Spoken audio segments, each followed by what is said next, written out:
Hey everybody, Tim Kawakami here, 4Nerds Plus Minus with my co-host. It's the Athletics, Matt Barrows. Feels like we haven't talked for a while, but it was just last week. I don't know, Arizona, all these other things going on. It just feels like this is kind of a little bit of the downtime of the offseason, but revs up really quickly again. Got the draft. I was looked at the drafts like in 2 weeks, basically 2 weeks and 2 days.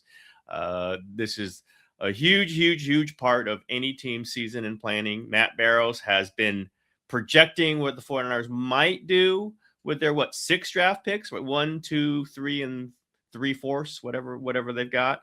1, 2, and 4/4. Well, there we go. No 3 because a 3 traded for the defensive tackle. And you very thoughtfully for the show, I'm sure it was mostly setting up for the show. They wrote a story for The Athletic this morning that laid out 6 scenarios, 6 plausible scenarios. You did it by letter, so I can't count them up in my head. Sorry, I confused you. So A through some other A through E. So okay. Yes, 6 scenarios the 49ers might plot out, and was very clean thinking, very Barrows like. Went through the process of what they might do. Barrows, you kind of want to go through did you do it like in order of which way you think they're going to do it, or did you just do it and here's some things that I'm thinking, and we'll just go 1 through 6? Well, A through F. Through F, whatever. Someone's going to call in and say, "Hey, Barrows, E is the 5th letter of the alphabet." But which A counts I deserve that. Yeah, so I tried to make them equal. So what we did is we looked at 6 different ways to get a wide receiver, offensive lineman, and edge rusher. Using their first 3 picks. So their first 3 picks are 27, 58 overall, and then 127. So the end of the 4th round we're talking about. So just keep in mind that player is not going to knock your socks off at this point.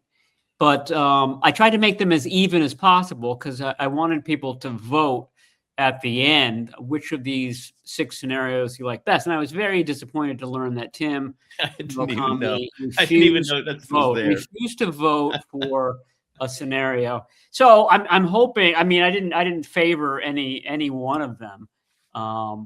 If you ask me which one I like the best, I would go with the first one, scenario A, which oh boy. Is it up here? Oh no. Oh, I didn't have it. I didn't have it locked in here. I can find it though. Good basically, podcast. I've got Cashius Howell, the Texas A&M edge rusher, in the first round, and then I've got Jeremy Bernard, who's a wide receiver from Alabama, kind of a Debo-ish type of player. Run after the catch, line up in the backfield, do a lot of stuff out of the slot, and then a tackle at the end of the 4th round from Penn State. So I think that is the best scenario that we've got going. But especially the edge rusher and the wide receiver, both of those spots are deep. So you could get a good guy in the 2nd round at both of those positions. Yeah, that does seem to be just the positioning, just what they did in the offseason. They did sign 2 receivers. They did not sign the defensive end, right? There's no defensive end that they brought in free agency. So in fact, they lost a defensive end. Yeah, they lost defensive end. The balance of it, knowing who they are, you would think the likeliest scenario is, the 4th defensive end / edge, certainly with the Raheem Morris new system, all the talk about a 5-man line. They don't have someone to be that 5th defensive line. Like we were trying to figure out who it could be. And if that's a good spot, and the player you described, not the greatest measurables, short arms, I don't know that he's really going to be somebody that you can drop back, but at least you can think about it. But that's who you get at 27. Like you're trying to get somebody with one skill, come off the edge hard. I don't know that you're looking at 14 sacks, but can you get 8? They don't have that 8 sack guy. Who led them last year? 4? What did 4? It was a two-way. It was a tie between Bryce Huff and I forget who had also had 4, but yeah, 4 led Yep. the way.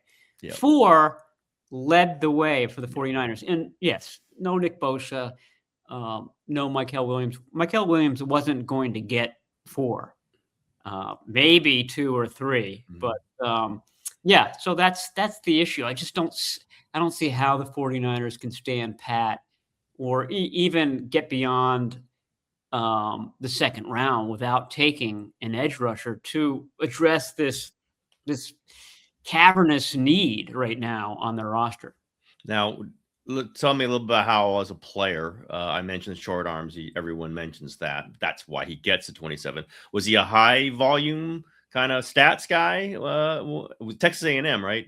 I believe that's where Yeah, he's from. Cashius Howell, 11 and a half sacks last year. I think he was the SEC Defensive Player of the Year. So, I mean, he had respect inside his conference. And, he won mainly through speed. He's got a tremendous get off. But he plays like someone who realizes that his arms aren't very long, and he had moves. He set guys up with his speed. They overcommitted to the outside. He just kind of pushed past them to the inside. Relentless type of rusher. Again, very fast, and he was good dropping back into coverage. I think that I forget how many times Byron Young does that for the Rams, for example, but it's a healthy number of times. I mean, it's not, 2 or 3 times a game. It's more like 10 to 12 times a game that this player drops back. Jalen Walker, the Atlanta Falcons first round pick last year, their top first round pick. They also had James Pierce, which was looking to be a major whiff. But he does a lot of the same things. Fast enough, athletic enough to play linebacker, to play outside linebacker, but has length and has the juice as a pass rusher to get to the quarterback. So Cashius Howell does that. There are a few guys in the second round that I think are really interesting. Malachi Lawrence is a guy that kind of lit up the combine. He's from UCF. Same type of player. Jayshon Barham from Michigan. I think that somebody the 49ers are going to like. They're having Romello Height from Texas Tech come in. He's probably not, I don't know. He's more of a guy that you might be able to get in the 4th round. He's probably a 3rd rounder, and that's no longer an option for this team. But my point is that there are guys at that spot. As far as, I think they need to make their choice no later than the 2nd round. I don't think that's one that they can wait till the end of the 4th round, pick number 127 to make. But again, for example, I did a mock draft earlier this week, and the Buffalo Bills writer at pick 26 took Cashius Howell right there. So, I mean, if it's not Howell, I just don't see, if you're looking for that specific type of guy, if it's not Howell, I think then you do have to wait until the 2nd round to get that player. I wonder what we're talking about. Again, a rookie season, you don't know what the stat count could be, but what's the exact position? Is it a base defense position? It doesn't feel like that would be a base defense position. It would be strictly a pass rusher. They loved Mykal Williams because he was a 3-down defensive end, right? Turns out maybe not so much on the pass rushing, but you can definitely see him playing 1st and 2nd down. Could you see any player in this mode? Let's just say Howell, who seems to be like a really high end version of this. Could he be a 3-down guy, or is he just 3rd down guy? I think he could be a 3-down guy. I mean, he could be your outside linebacker, what they call their Sam linebacker. This is the position that Luke Gifford played last year. And didn't always play well. I mean, he was good against the run, but really, really suspect against the pass. So this would be a more athletic guy in that role who is screaming off the edge sometimes, and then you would have a NASCAR package, if you will, on 3rd down, where he's one of your 4 instead of your 5th rusher.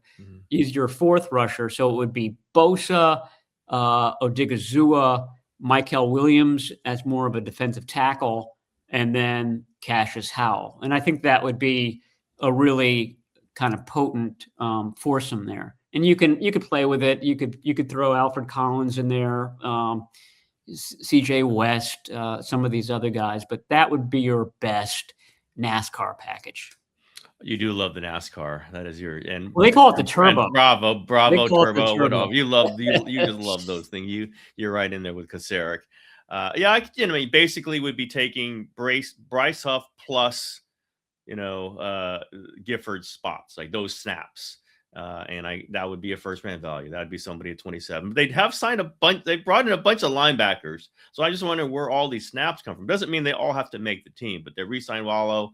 They bring back Greenlaw. They've got D winners. You always want options. I'm going to stick in my head that Shanahan has said options many different times and talk about what he wants to see from the defense. He just wants to see different things that screw up his offense when he doesn't know who's rushing. So I can definitely go with this, just trying to figure out where that slots in. I think that could lead us to the second scenario, or B, if you were. Like at some point, Shanahan might say, I really like this wide receiver. Like this is Ricky Pearsall. I don't know for sure they were going to draft a receiver. They probably likeliest were going to draft a receiver 2 years ago. It just turns out the one they liked Pearsall a lot too. That was 31, I think. This is 27, similar slot, similar to where they got Ayuk several years ago. Was what, 25, I think? It was somewhere in there. If there's a receiver on the board at 27, who might be the guy that Shanahan likes? What's your receiver scenario? Well, let's just say that Howell does go at 26 or he's off the board. I think that in that scenario, there would be 2 out of 3 guys sitting there, and they'd be Omar Cooper Jr. from Indiana. And you and I have been talking about him since December. Tim, the rest of the NFL has now caught up to us. To you? Oh, my goodness. They're starting to talk about him a lot, too. Casey Concepcion, who's probably the most mocked guy to the 49ers. And then Denzel Boston. So if Omar Cooper shoots up and somebody takes him in the mid-20s, that might mean Denzel Boston falls to the 49ers. I mean, that would be the guy I would take in that scenario, just because, he's a big, strong, capable receiver, blocks like nobody's business. You can see a very easy fit for him. He could come in and be Juwan Jennings in that power slot position early on. So he ends up playing, I don't know, your first round pick ends up playing 40, 50, 60% of the offensive snaps in a game. And then, at the same time, he's, in meeting rooms with Mike Evans. He's watching Mike Evans on film. He's talking to Mike Evans at practices. And when Mike Evans moves on, I don't know when that will be, but he's in his mid-30s. Then Denzel Boston becomes the guy. He becomes your ex-receiver. So it's just a good plan. It's a good fit. It's a good culture fit, I think. He's a tough guy, big, strong, really good in the red zone. I think that he would be a like I said, an easy fit for this team. I mean, come on, receiver who can block. That's Kyle Shanahan joy there. That's nirvana. I understand all of that. I get to, like, you're not going to have George Kittle likely. Kittle will strike me from Tennessee if I say this, but I'd say generally coming off Achilles tear, you're not coming back for week 1 if you suffer the tear in January. But we'll see. You never know. Crabtree was something like that, right? It was pretty fast comeback when he tore Achilles. So we'll see. But I think you protect yourself there. My caution on that one, other than I understand Shanahan might not be able to resist. He might want a receiver like this over a pass rusher, just given like they do have older receivers there. But a little duplicative of Mike Evans, right? I mean, hey, you're right. Mike Evans only might be here for 1 year. He might be hurt. I think they need a different kind of receiver. Now, maybe Ricky Pearsall is that different kind of receiver, like the get open receiver, but they haven't had enough of that. Like just guys who can get open in space, suddenness. And I think Casey Concepcion, there's a reason why he's mocked to the 49ers a lot. He might not get there. He's very talented. Not your blocker, not your classic 49ers play like a tight end 36% of the time. But I like him as a get open guy, opposite of Mike Evans, different than Mike Evans. Again, I don't know that you draft forever just based on a 1-year receiver who maybe plays 2 years, but I do see some diversity that they could use in the passing game. And if Casey Concepcion's there, and he's a punt returner too, I think, right? Yes. So like that obviously is another need. Can you dare replace Sky Moore? Possibly. But this is something they haven't had. Even in their Super Bowl years, Debo and Ayuk weren't really get open guys. Ayuk to an extent, but I just watched Jackson Smith and Jigba. Maybe this is just, I'm only going back to what I just saw, and I try not to do that. But a guy who just gets open. I'm with 3rd and 6, guy gets open for 12. We know he's going to get open. He might turn it into 50. They haven't had that. McCaffrey's kind of been their guy. I don't know how much longer they can just keep saying McCaffrey's our guy to get open on 3rd and 6. So I like Concepcion. Done again. I don't know that he's going to be there. Shanahan might not love all the traits, but he's going to love some of them. So just in your version of this, we can go with Boston and don't call him by another name. And I'll go with the Concepcion. I won't call him by another name. We'll see. That type. I get it. Cooper kind of splits the middle of that, right? A tougher, smaller receiver, but he's tougher. One of those guys is probably going to be there. I still wonder because Daniel Jeremiah, somebody I really like, I really read, keeps mocking Kenyon Sadiq to the 49ers. So many other people have him like going 15, 16. I see him like 14. So who knows? But that's another guy, especially looking at the Kittle potential absence. Basically, Sadiq could be, a more athletic Juwan Jennings. And on this show, you've heard me say time and again, Juwan was basically another tight end. He was just a tougher receiver who you could just throw in the middle and who was freaking your lead blocker on a lot of running plays. So those are the names I throw out there. I like all of them. I don't know Boston as well as the others. I just didn't watch as much Washington. I watched a lot of Texas A&M with Concepcion. So I can just see Shanahan, even though they've signed the 2 receivers, Christian Kirk and Mike Evans, going, man, we could use one more. And then, I feel he would feel good maybe with Pearsall and another receiver as the future receivers. But you are putting a lot of stock in that position. He does, but that's you're burning a lot of capital for that position. He might want to might be a little wiser, a little more balanced to use it on a pass rusher, but it's an interesting discussion. I'm going to put my bet on a receiver for their 1st round pick, just trying to figure a little bit more, get a little more time to figure out who it will be. But my lean is Concepcion. I'm going with, I'm voting right now. I'm going with your B. Okay. I'm going B. You're going with scenario D then. Which wait a minute. Oh, wow. You got more. Which is first round, Casey Concepcion. Okay. And then 2nd round is the guy I just mentioned a little earlier, Jayshon Barham from Michigan. He mostly was an off-the-ball linebacker for them. Played at Maryland, I think, before transferring. But he's big and long. And when he did rush the passer, which he didn't do a ton, he was quite effective. So you can see him being a guy who can play a lot of different types of snaps. And then in the 4th round, you, Tim Kawakami, are voting for Brian Parker II from Duke. With a Duke guy who's sort of a center guard type players, but could definitely compete at that left guard position. Let me address Concepcion because I agree with you. He's someone you can easily see Shanahan falling in love with because he gets open. It's like that Jonah Hill line from Moneyball where Brad Pitt keeps pointing to him in the scouting room about different prospects, and the Jonah Hill character keeps saying he gets on base. He gets on base. This guy gets open, and that trumps everything else. That's the end all be all for Kyle Shanahan. Now, having said that, he's not the biggest guy in the world.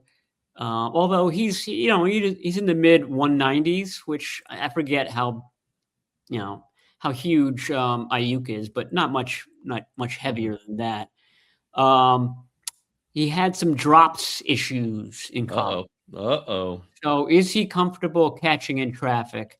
Is he comfortable going across the middle? Um, yeah, I think that's something he looks natural doing it, but it's not like he's fighting the football, but I think it's more he's taking off and running before the ball's secured. So that's something to think about. And he just had knee surgery. Um, Oh, that means they love him. They love those injured guys. What are you talking about? So it's not going to affect him. It's not going to affect, he'll be ready for rookie minicamp, which is in, middle of May. But already getting a little trim on the old knee here and there. Not anything you want to see in a Have you heard about it? 22-year-old. Have you heard of Concepcion coming in for the top 30 visit? He is coming in for the top Okay. 30 visit. Yeah. But so is Omar Cooper and Denzel Boston. Boston always Denzel Boston Yeah. already came in for a 30 visit. The 49ers do their 30 visits with, they try to do it the last couple of days that they're able to, which is, I think this year, April 15, tax day. And then it culminates in this trip to Topgolf, where, Shanahan kind of observes them in a mixed setting. Are they loners? Are they on their phone? Are they, the life of the party, et cetera, et cetera. So all those guys, and I think that Denzel Boston had another visit somewhere else, which is why he had to come in earlier. Anyway, so those guys are on the radar, and that position is on the radar for sure. It's just a high value position. I mean, that's why the 49ers drafted. Like, the difference sometimes between getting the 4th receiver and getting the 6th receiver is huge. Like, it's a game turning difference. And sometimes certainly almost all the other positions in the 49ers mind, and the one that we'll get to with another scenario, they just don't think the difference between the 4th and the 6th and the 7th and 10th is that big a deal. And they don't feel they need to invest a first round pick in it. There are obviously positions where it makes a big difference. Receiver is one they really feel like. Edge is the other one they really feel like. That's why they keep taking that position over and over in the first round. That's why we keep mocking them that position in these current drafts, because they do believe the difference is important at that level.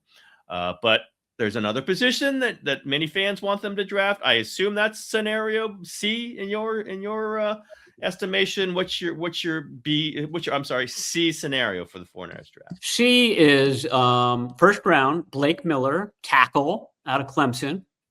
The knock on him is that he was a right tackle, and that's the case with a lot of these guys. Yep. We're talking the end of the first round. So obviously the ideal tackle is not going to be there. He's going to have some flaws. The benefit for taking a guy there is that you have the 5th-year option. So even if Trent Williams signs his deal and he's signed through 2028 or whatever the number is, you now have somebody in the chute. You now have somebody that you've been developing. Yes, he's flawed. Yes, the college game isn't producing tackles the way you want them to, but you've got this guy for 1-2 years, and you don't have coach to throw him, him into coach him up, coach him up. You turn him into what you want. You have that ability. So that's the argument for a tackle. The argument against the tackle is that you have other needs, and you're going to keep this guy on the bench for redshirt him for a couple of seasons. You don't really have that luxury to do that. Let me just keep going with scenario C, just to see if you are going to change your vote on this. Second round, I have the DN / outside linebacker, Malachi Lawrence. He's the guy I talked about earlier. He's very similar to, I'd say, Jayshawn Barham, in that he can play linebacker. He could be a linebacker for you, and he's also really talented in rushing the passer. And then I have 4th round, USC guy, and this is going to bother you, Jacoby Lane, wide receiver from USC. Big guy, sort of long strider, sort of plotting, more red zone than anything else, but a good receiver. Why would that bother me? I like that. I like their USC's other receiver, Mekhi Lemon, right? I think yes. his name. Probably will not be there for the 49ers at 27, but No, a smaller, quicker, another one of those guys that we don't always mock to the 49ers because they like bigger receivers. So I have no issues against USC. My goodness.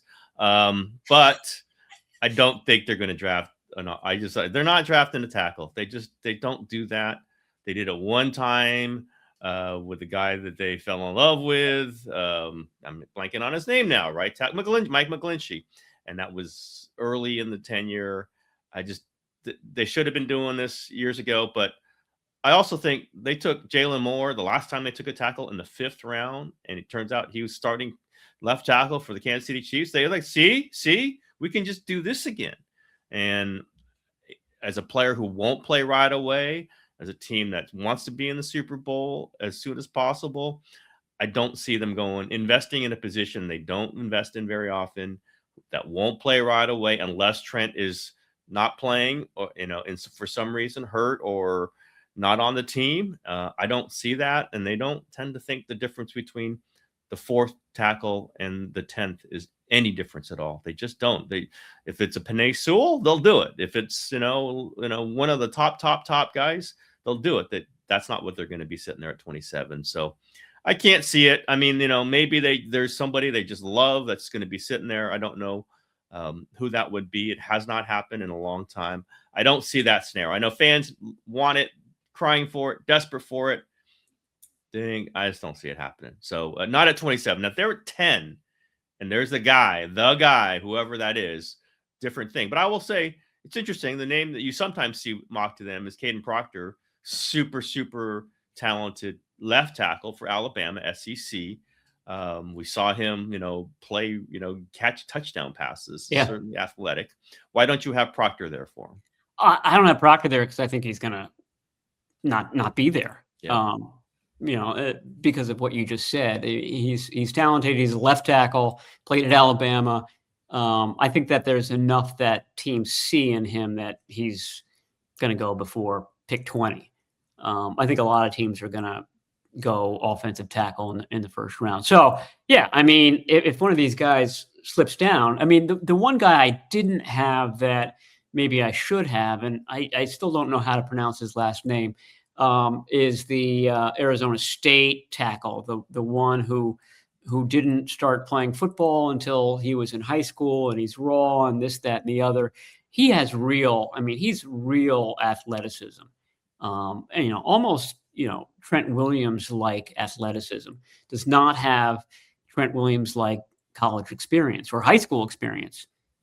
So he's a project. And again, can this team afford to take on a project with their 1st round pick? And I agree with you. I don't think the answer is yes. I think that, you mentioned Jalen Moore. I think the better example is Colton McKivitz. They draft Mike McGlinchey in the top 10 in 2018, but they don't re-sign him when he comes up for free agency. And instead they go with Colton McKivitz, a 5th round pick in 2020, I want to say 2021. One of those. And I feel like those two rather perfectly sum up their philosophy that, okay, Mike McGlinchey might be better than Colton McKivitz, but it's negligible. It's not a big difference. And we got one in the top 10 and we got one in the 5th round. Well, they cut McKivitz too, right? They cut him. They cut him. He did not see the light immediately. And then, whatever that it is, the thing that turns you from the guy hanging onto the roster to a starter, he discovered that and came back and kind of proved to them that he was worth it. And I have to think that they made the right choice there. I mean, McKivitz and signed McKivitz to an extension, right? They exactly. did not do a McGlinchey. So it's been a cheaper version. They didn't use as much draft resource. They didn't use as much money resource, and they've gotten basically the same production out of both of them. And I know people are hollering now, McKivitz is horrible. McKivitz is horrible. He's not. And you guys were hollering McGlinchey's horrible. McGlinchey's horrible for years and years. So, I mean, I think that is the greatest or the best argument for why they have the It's philosophy that who they do. they are, it's how they think. It really is that they just don't think the difference between the 10th best tackle and the 40th best tackle in a draft is much. So they might as well just keep drafting receivers and, and some outside linebackers, but mostly rushers, defensive tackles, and this do the same. They feel the same thing about safety. They absolutely feel the same way about safety, and sort of feel the same way about cornerback. This is just how they view it. They have not done terribly with this through the years, and more to the point, if you're trying to predict what they're going to do, this is just how they think. Let's go through some of the other scenarios real quickly. We're almost 30 minutes into this. It goes fast when you talk to draft. Any other scenarios you want to bring up All right. as likeliest? Let me run by. Let me try to sell you on scenario F here, because it begins with a guy that you mentioned. The first rounder would be Omar Cooper from Indiana, who I think is like a Debo Brandon Ayuk mix. Yep. In just how he plays, and it's not perfect. Is he an outside receiver? Is he just a slot? That remains to be seen. But he breaks tackles. He gets yak. He's a fantastic leaper, which we saw in that famous catch against Penn State in the back of the end zone. So he'd be the first rounder. The second rounder, we go with a guard, Jennings Dunker from Iowa, who just a big body, played tackle at Iowa. Iowa does a lot of the zone running. Connor Colby was a draft pick from Iowa by the 49ers last year. So he would compete with Colby for that left guard spot. Jennings Dunker is a personality. And I can just envision the love affair between Jennings Dunker and George Kittle in that 49ers locker room. And then fourth round, I've got Joshua Josephs from Tennessee, sort of built like a defensive end, but more, of that Byron Young type of guy. Plays a little linebacker, plays a little bit of edge rusher. He's probably the last really good player that you could get at that position. Interesting. I think Cooper might be the guy I would pick to have. I would pretty sure he's going to have a 5-year NFL career or more. You never know with a receiver in the NFL. You never know with any rookie in the NFL, but he just looks solid. I don't know if he's the most explosive player. I don't know. When I think about the 49ers could use a receiver, it's like another Cooper Kupp, right? A guy who you can just feel like I can get the ball to him. I'm not sure maybe Cooper is a little bit like that. I just feel like Concepcion's the closest guy to that. I just keep going back to him. But obviously you like Cooper. You like Cooper's toughness. He's kind of the in between the physical guy and the get open guy. And that's not a terrible thing. I think Pearsall, they think is like that, has not happened for various reasons.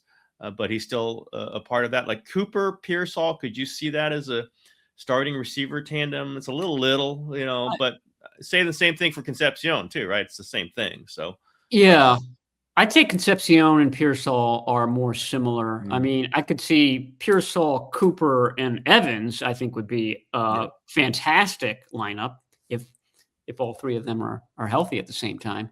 But it's funny, when you were talking about Concepcion earlier, I wrote down Emmanuel Sanders because he's gotten some Emmanuel Sanders comps. And obviously, that's okay. Emmanuel Sanders is somebody that Kyle Shanahan really, really liked and admired. And I think that this guy's more explosive than Sanders. But that idea of getting open, separating, getting off the line of scrimmage cleanly. That's almost everything for an NFL wide receiver. And Concepcion does that. He makes defensive backs nervous. And I just, Kyle Shanahan fancies himself a wide receiver guru. and that may just kind of just capture his attention.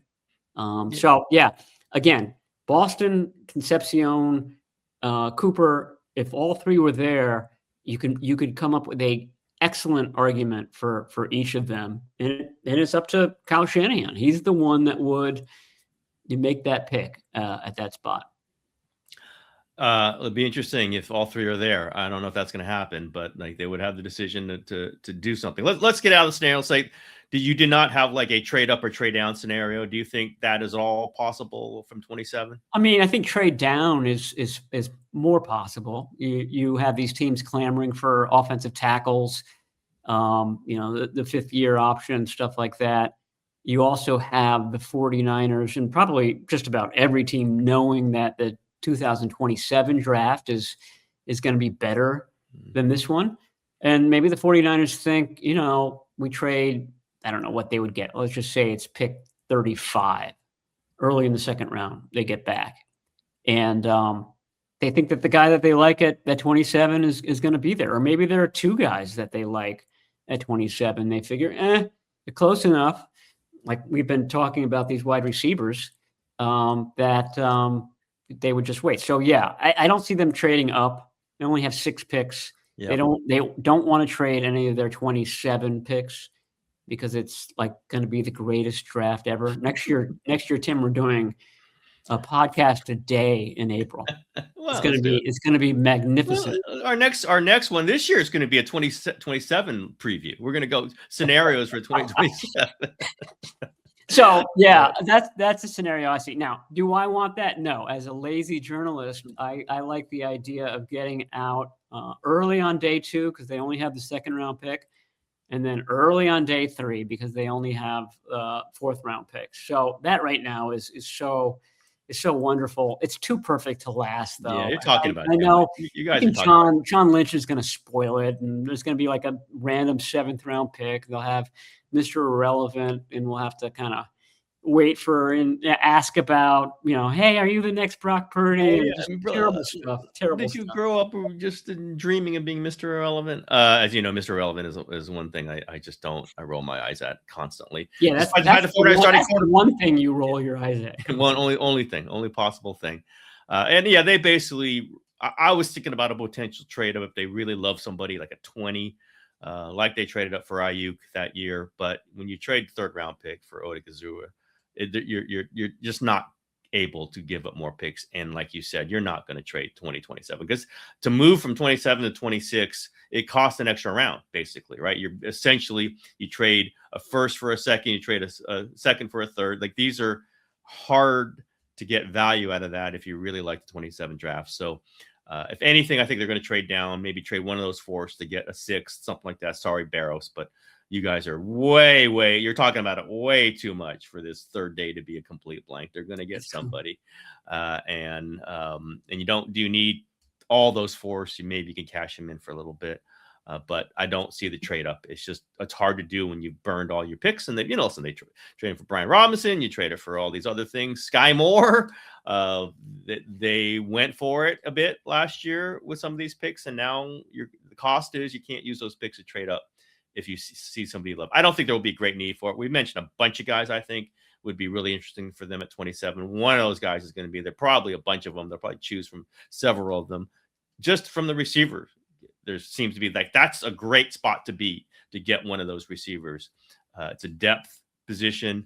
I don't know how great receiver is, like 1, 2, 3, the top 10, maybe. I guess there's the guy from Arizona, Tyson, but I don't know that that's the perfect receiver candidate. He's not like an Odell Beckham Jr., one of those guys that we just knew were going to be great. Tetron McMillan last year. So 27 is a pretty good spot to get a receiver and not terrible to get a defensive lineman, pass rusher, hybrid kind of thing. So those are the 2 spots I'd look at. We can go through many other scenarios as we get closer to this, but Barrows, anything honing down in your mind about what this draft looks like for the 49ers? Only to raise the point that, a couple of years ago, Ricky Pearsall was thought of as a mid-second rounder, and Kyle Shanahan fell in love with him and picked him in the 1st. So there could be that guy lurking out there too. Jeremy Bernard, I don't think so, but there could be a curveball that we're not anticipating. And the only other thing is that this is another thing that you never roll your eyes at, but I'll be dropping my 2026 draft crush on Wednesday. No, on Thursday. On Thursday, sorry. That will be much anticipated. The world awaits. Matt Barrows. Well, do like a Mr. Irrelevant draft crush too, just for me. Just combine these two wonderful things together. Something that you will never read ever. Do you have any guesses as to who the crush might be? You can just hint. I won't guess, but have you named this person so far on this draft, on this episode? Yes, he's been named. Okay. So it's a first round potential type of pick. I will say that. Okay. I will guess that it is a pass rusher, and we'll see if I'm right. That has been mentioned. You don't have to say. And if it's a tackle, Barrows, I will laugh at you. I will laugh. I guess you could have a draft crush. That doesn't mean the 49ers can take him. 49ers ain't taking a tackle. They're just not doing it. Certainly not in the names that I've seen. And maybe Proctor gets to them at 27, but then there would be a reason he would get to them at 27, and that's not their tendency is to take a guy who's just got the physical attributes to play tackle, and maybe you're not so sure. That's not what they do. So my anti-draft crush is this, Barrows. They're not taking a tackle. That's what I'm saying. So go ahead and prove me wrong, Kyle Shanahan and John Lynch. You ain't taking a tackle. Not in the first round, third round, fourth round. That's again the Jalen Moore model is in their minds. The Colton McKivitz model. Dominic Pooney was a guard. They took in the third round, I think. Like that's about as high as it's going to go. Other than that, they're taking receivers. They're taking they're taking quick twitch guys. They believe in the quick twitch guys who can tackle the quarterback or who can catch a lot of balls from the quarterback. So there you go, Barrows. Oh, and my other one, they're going to take a running back because guess what? They always do every year. They take a running back. Doesn't mean they're going to hit with a running back, but they could kind of use some depth at running back, man. They're a little light there right now. I heard that they're doing a lot of work on Mike Washington, who might be the third best running back in the draft. What school, Mike Washington? Mike Washington. I'm just picturing his red uniforms at Oklahoma. Oklahoma State. All I know is that he's intriguing. He catches passes. So, but they do work. This is Bobby Turner. So Bobby Turner calls every running back like 30, 40 times. So every agent out there thinks that, 49ers love my guy because Bobby Turner's on the phone. But he does that every year. Arkansas. He is from Arkansas. Can you imagine? With a 27 pick in the first round and 2026 draft, why you take running back Mike Washington? That would be so. And hey, Christian McCaffrey, what do you think about that one? All right, everybody, that is the show for today. We did our draft scenarios. Very good job, Barrows. A lot of things to discuss and think about. We'll be back at you next week. We'll talk about his draft crush. We'll talk about the kind of what the scenarios that really seem to be firming up. It's draft time. Everyone loves the draft. Matt Barrows, this is your thing. You're draft maven. I'm putting you down for scenario D, as in dog. So that's that's your vote. That's your vote. Concepcion. Yeah, that was Concepcion. Yeah, okay. You're the second receiver you threw out there, so it's clearly not your favorite scenario. So we shall go. All right, everybody. That's the show for today. We'll get back to you next week, and then we'll really start heating up for the draft. We'll see. I always get a little tangled up with Warriors playoffs around the draft. I might not be tangled up in that this year. So I think you might be free this year. A little more freedom. You might have to cover Macklin Celebrini's playoffs. That's true. That is also true. That would not be a terrible thing to do. So, all right, everybody, that's the show for today. We will be back to you next week.